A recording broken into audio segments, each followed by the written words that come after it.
Hello friends, in previous lecture we discussed the asymmetric synthesis in which by using optically active reagent, that is chiral reducing agent, CBS reducing agent, Becquerist and Pseudomonas purida.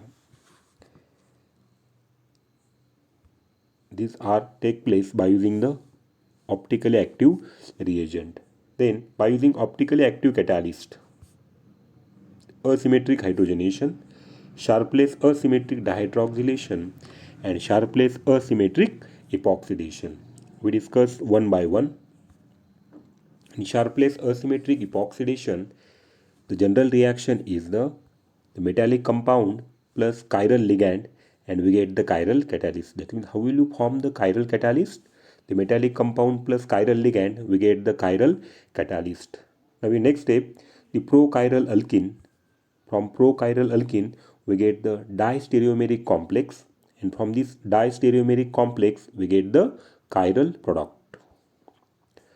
This is simple reaction. Here, this is allylic alcohol, that means tertiary butyl peroxide and titanium complex. Here, L plus, we get the epoxide. That means there is epoxidation of this allylic alcohol.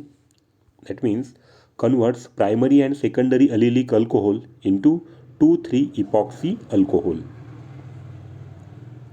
The catalyst is here, the catalyst is titanium tetra isopropoxide with diethyl tartarate, and the use of here plus or minus tartarate will be yield different enantiomer.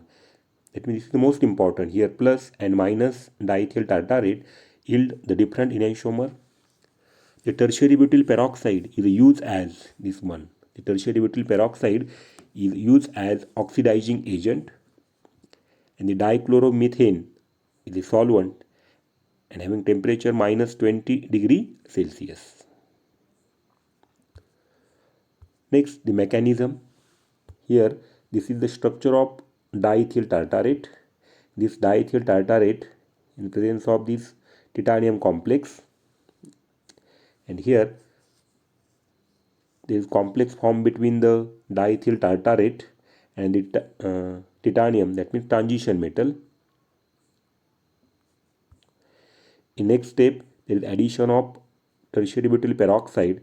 The tertiary butyl peroxide is joined to this titanium. Here I have mentioned here oxygen with here tertiary butyl groups. Next, there is addition of this allylic alcohol. Here CO2 ET group at back and simplified, it is E for the clarity, and here we get the epoxide. The final product is the epoxides. Okay. Don't go in detail about the mechanism. I have drawn some conclusion. First one is arrange the hydroxyl group at top. Now second thing is that if hydroxyl group, that means allylic alcohol, in case of allylic alcohol, if hydroxyl group is present at top left, then D minus diethyl tartarate delivers the oxygen to top face of alkene, and suppose L plus diethyl tartarate delivers the oxygen to bottom face of alkene. Remember that L minus T, that means here hydroxyl group is L, that means if hydroxyl group is at left hand side, then diethyl tartarate at the top face, and here L plus B, that means if the hydroxyl group is at left hand side and here plus diethyl tartarate, at that time it delivers from the bottom face.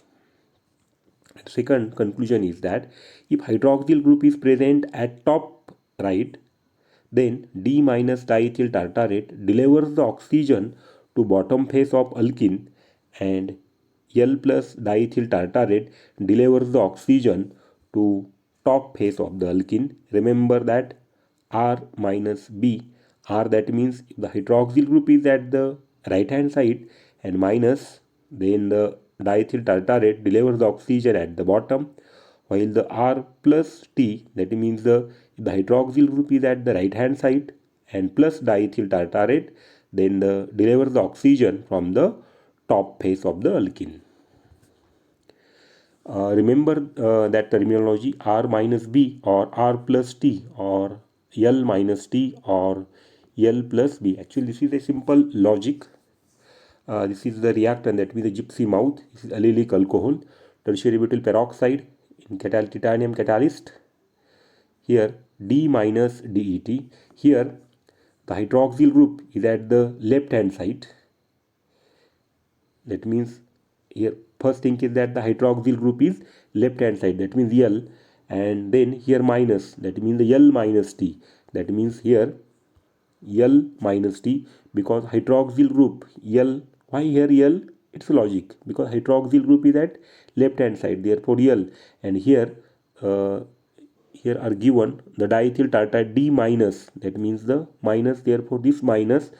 And when you write the stereochemistry of this final product, therefore the diethyl tartrate deliver the oxygen from the top face, and we get the a front side epoxide. Now in second case, here second example, here reagents are same. First see the reactant. Here the hydroxyl group is at the left hand side.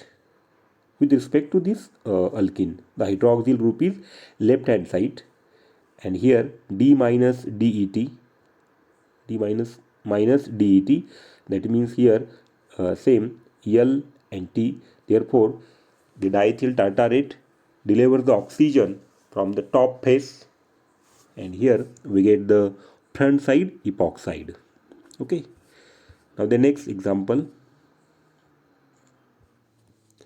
Here in this case, such a type of example, first we arrange this alcohol in vertical direction. After vertical direction, here this with respect to this double bond, the hydroxyl group is at the right hand side. Hydroxyl group is at the right hand side.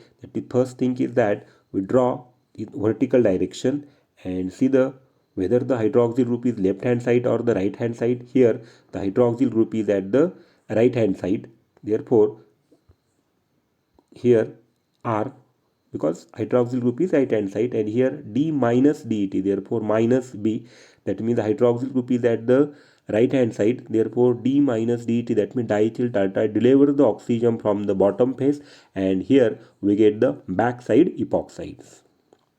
In second example, here L plus diethyl tartrate, and here remaining reagents are same.